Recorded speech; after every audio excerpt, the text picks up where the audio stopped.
All right, so listen, before we get out of here, I don't want to hold y'all boys up too long. You know, we had a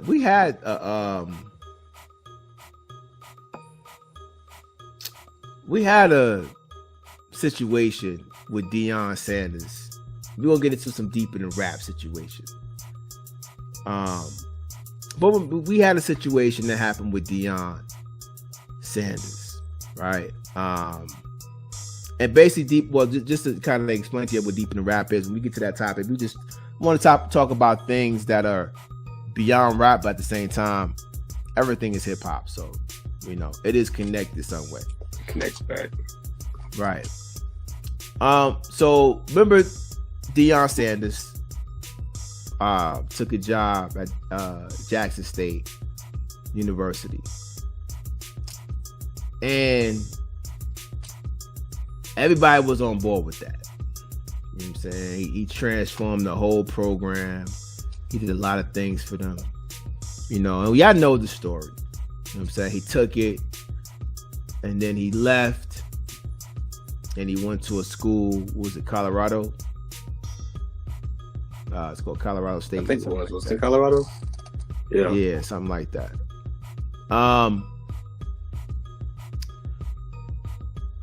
And I've thought about this conversation a long time ago, and I wanted all of this to really. I wanted it to pass. I wanted it to go away where nobody's talking about it. Like I purposely did not talk about the whole thing with Deion Sanders leaving Jackson State and going to another school that's not black, it's white. It's a white school. And I left it alone because I wanted it to pass. But I wanted to bring this back up because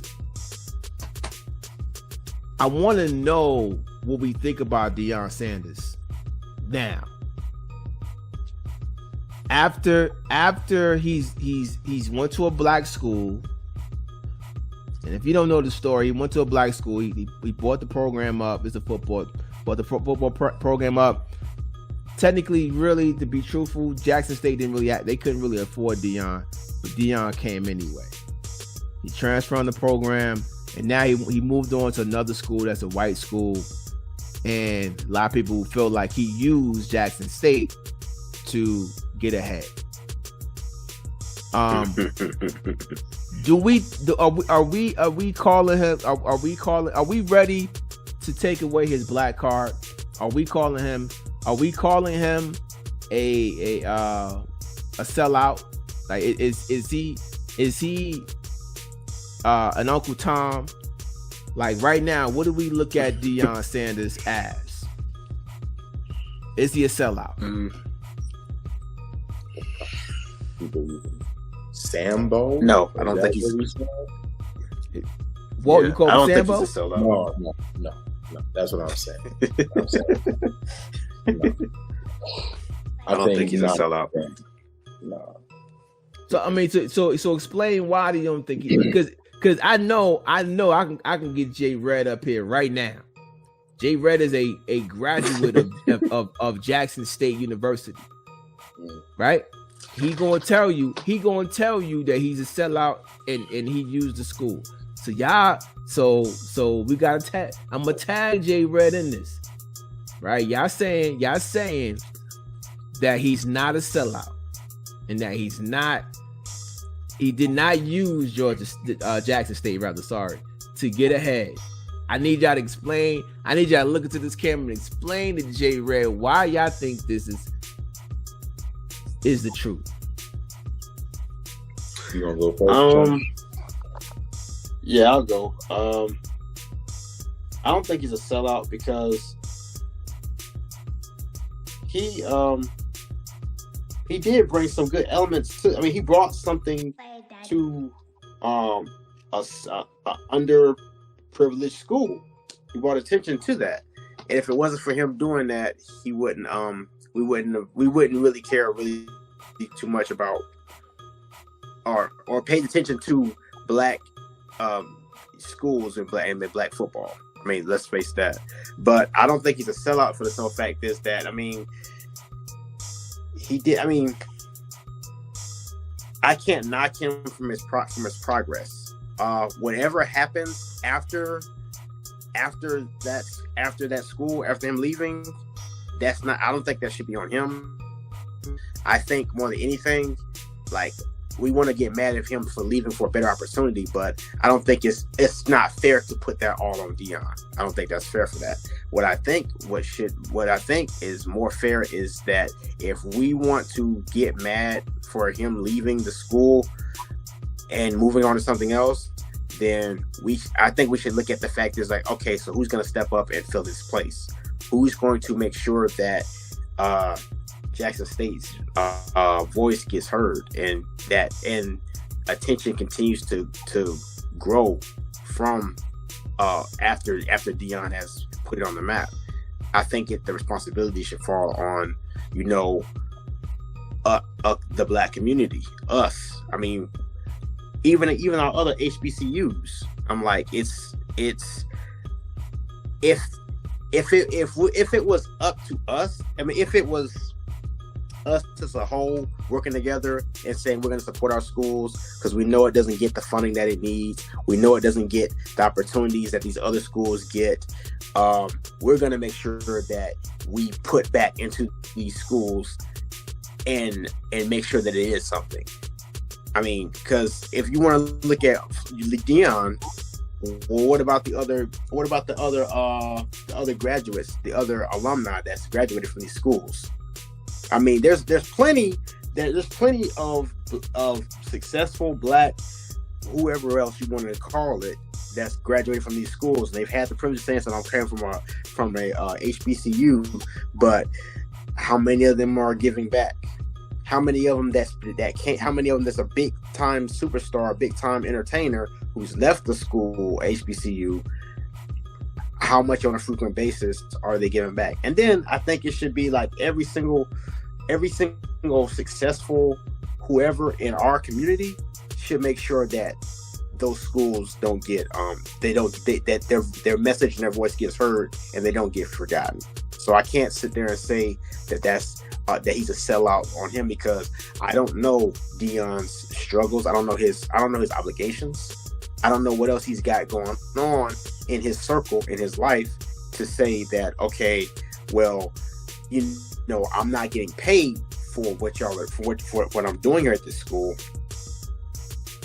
but I have an opportunity that's going to probably pay me more. I mean, can we really knock that? I mean, we can't. I don't think it's fair to put that all on his shoulders. I mean, he did do something. He brought attention to HBCUs and college football. He did bring them put them on the map. But I think that it's not just his responsibility alone. I think it's us as a whole as a responsibility to make sure that that voice gets continued to carry forth. That's just all I gotta say on that. Okay, Walt. I wouldn't say like a sellout or Sambo or nothing like that, because I mean, Deion got the job at Jackson State. That is HBCU, right? Mm-hmm. And I'm not that big in college football yet, so, but I didn't know about this. And he did turn the program around and he did all of that, and now he gets an opportunity to go ahead and coach at Colorado State, if I'm not mistaken. Yeah, I think it's Colorado State. Yeah, Colorado State, Colorado, whatever. He goes there. And now he's doing it. Is the idea that he's supposed to remain there for the rest of his career? Is that because I don't think Deion Sanders. Deion Sanders is considered probably one of, if not the greatest football player of all time. Deion Sanders is can shut down one side of the field. Deion Sanders is prime time. Deion Sanders. I'm sorry, the University of Colorado Boulder. That's the name of it. It's the University of Colorado Boulder. See, now I'm not a college football head, but I ain't never heard of that school. It's a Pac-12. It's a Pac-12 school. It's a Pac-12 school. Yeah. So now this is the thing. Like when I hear of, you know, like a white school or like one of these bigger name schools or something like that, him going there, I'm guessing that if he didn't do what he did at Jackson State, are we really going to say that these guys wouldn't have put Deion Sanders on the staff? It's Deion Sanders. Deion Sanders, this is all happening because he is primetime Deion Sanders. There's no, I'm saying he was able to do what he did. Like we're talking about the dude who literally was bringing in like the essence of like who he is to that Jackson State and was able to transform that around. I have no idea what his agenda is or what his goal ends are. But to me, I feel like he's just doing this to like kind of boost up his credibility to prove that he can do what he wants with black kids, white kids, this school, that school. Because if he does this and he turns this into a success and he makes him like an A1 school, who's to say that after when he's done there, he can't go back to another HBCU and do something over there, or be able to bring opportunities for kids at HBCUs and bring them here and say, oh, these cats can play here, or these cats should play here. You could say, I don't know his agenda. I don't know him. I don't know. I don't study Deion like that because I'm more basketball. But he just don't strike to me as the kind of dude who would care if, you know, like if you like what you thought of him or like something like that, or needs to be at a white school. Like Deion ain't short of money. He prime time. Like I just don't see him just being the kind of dude who feels like, oh, I need this white money to do what I need to do, or I need this white credibility to do what he does. Like he's Deion Sanders. So that's kind of how I kind of look at it. Yeah, I mean, so all right, so y'all not calling him a sellout. You're not saying that I'll say that in the sense I don't know enough of Deion to call it. I'll say that. I mean, Deion always seemed to be a stand-up individual. You know what I'm saying? He always seemed to be a person that,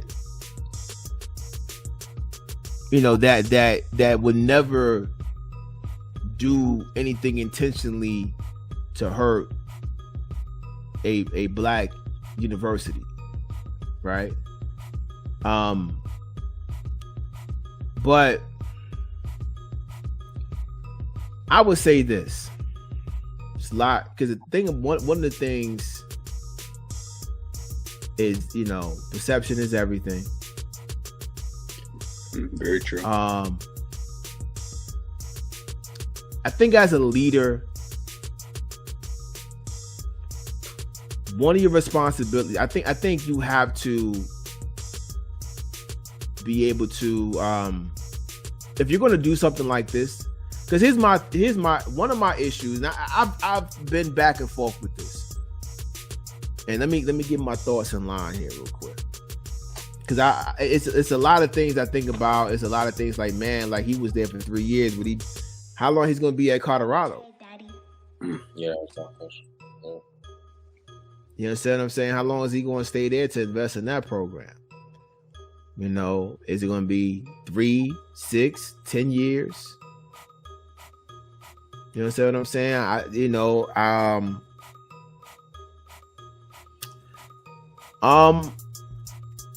think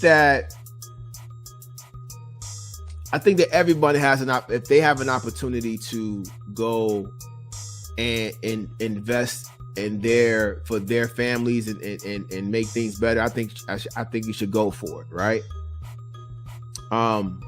But as a leader, I feel like you have a responsibility to let the people know what you're doing. Because transparency, yeah. Because the thing about it is, you know, black people, and you can't build them up like that and then say, you know what, I'm out. But is it all his fault for that? He's the face. He's the face of that team at that time. So for how long though? For the 3 years that he was there, he's the face. You understand what I'm saying? I know, but how long? I mean, beyond that, does he have to continue to still be that face? It's like not about how long is he supposed to stay there? It's not about continuing being the face. It's about, if you're going to make it move like that, you need to set it up to where it's that you're not just looking as if you just used them and you left. It's not fair. It's not fair to Georgia. It's not as fair to Jackson State that you would do that. So I think he's wrong. I think he's wrong in the sense of the way he did it, and I get it. You have your ways, your principles. He may feel like I don't have to tell anybody what I'm doing. But as a leader, you have to take you have to look at the whole picture. Initiative. Yeah. You have to look at the whole picture.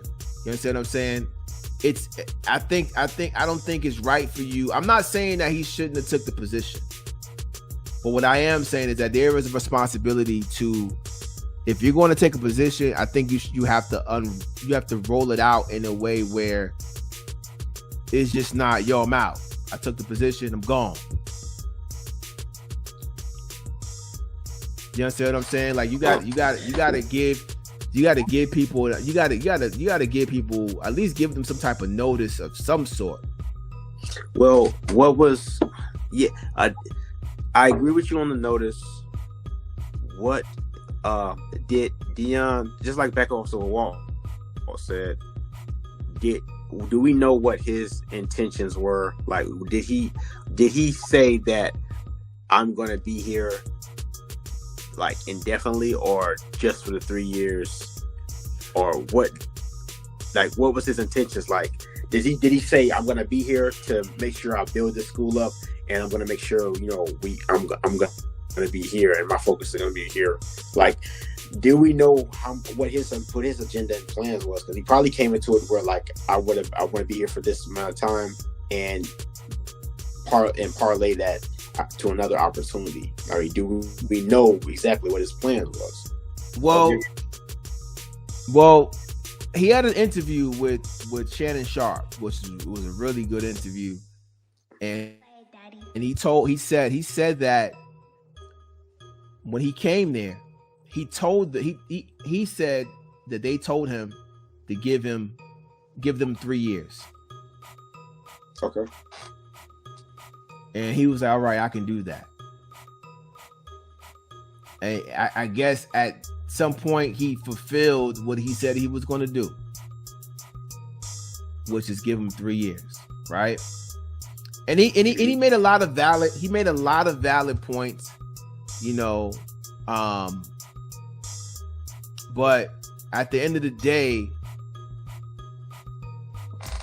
the fans, the people who came to those games, the hope that he gave, I feel like he could have unpacked this a little bit more. He could have gave them more detail about what was going on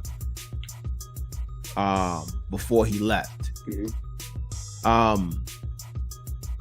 But pushing the conversation forward, because hey, he did what he did. It does sting a little bit that it's a white school. I ain't gonna lie to y'all. I'm just keeping it all the way honest. It does, like that. It does. I mean, there is a sting to that, and I get that, and I feel I agree with you on that. That doesn't look like the greatest look of all, but I still say this. I'm like, it's not fair to put it all on that man like that. But all right, but just sticking with HBCUs, right? Yeah. I heard one of my friends say, I heard one of my people say that they would never send their kids to HBCU. How do y'all feel about that? Well, for football, just generally speaking, like, because and here's the thing, Deion has some things to say about Jackson State, about what was going on there. I think some stealing was. I think he alluded to some allegedly, use everything allegedly. He alluded to some money being stolen, some things, some of his personal possessions being stolen. Right. A lot of thievery going on that he said it was,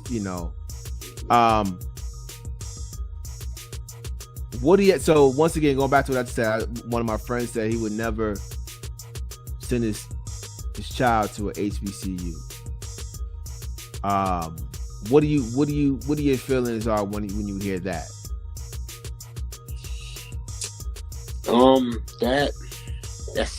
It is sad, but at the same time, I mean, I understand. I can partly understand why they would probably say that, because I guess they feel that probably the HBCU doesn't have enough. They feel to project and lead their children to success afterwards or whatever. They might not have all the opportunities or what they need to be a success after graduating from that school. But at the same time, what has led them to say a comment like that or to think like that? I think the reason what's led them to say something like that and to think of it is the fact that these alumni have not. I don't think they've been giving back to the schools like they should. Oh no, they give. Okay. I mean, you still got schools like Morehouse and Spelman, which they get a lot of money, but I think that alumni give back. So I'll say my little 2 cents. Like, go ahead.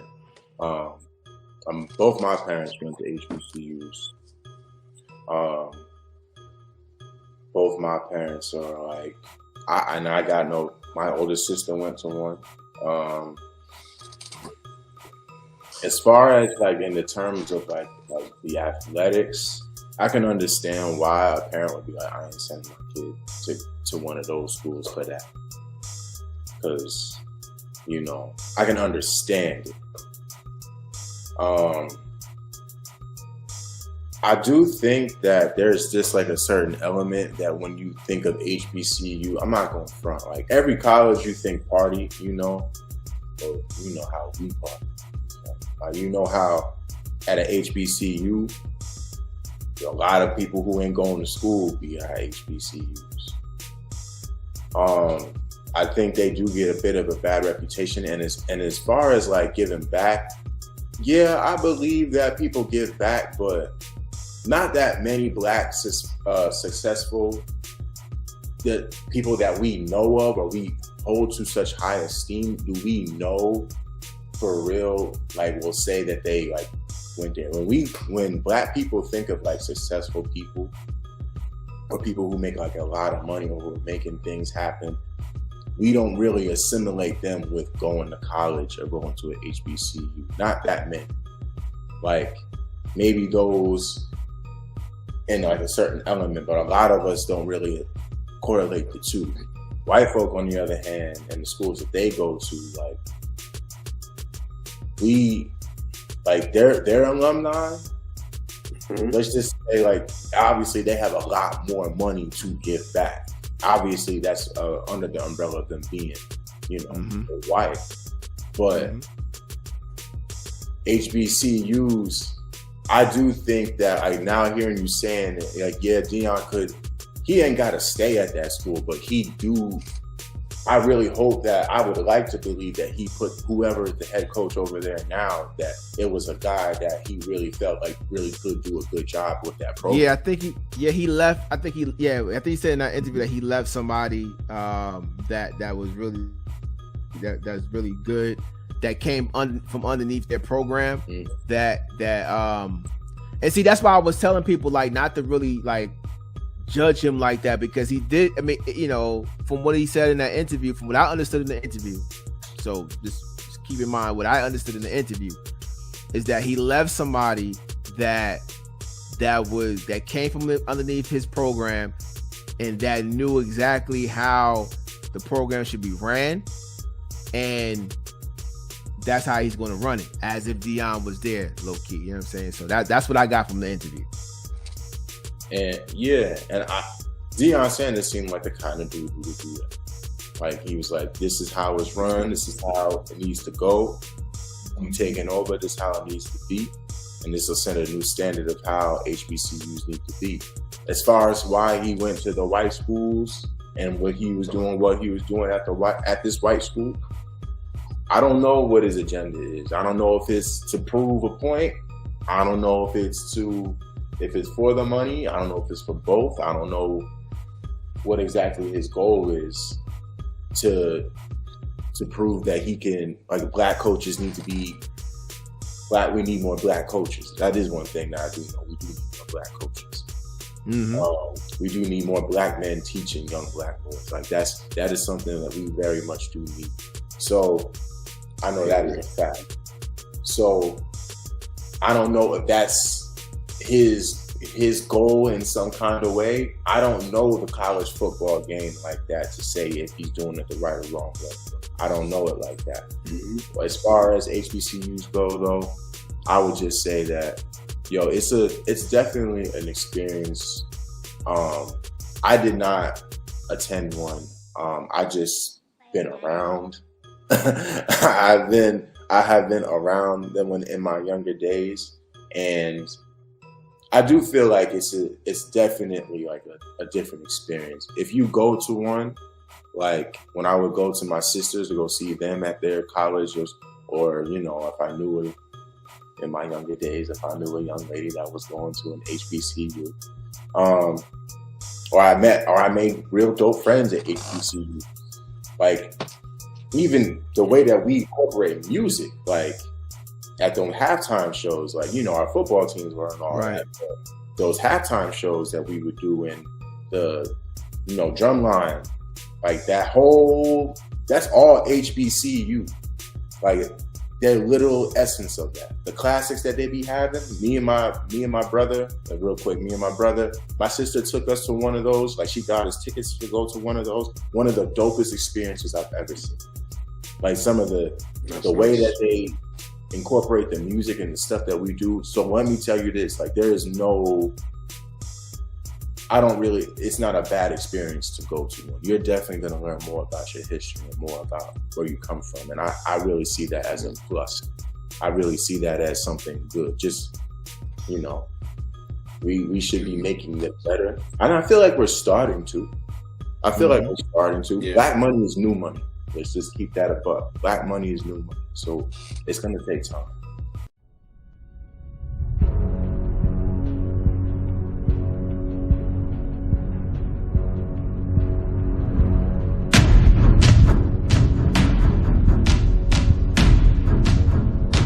Play it, Daddy.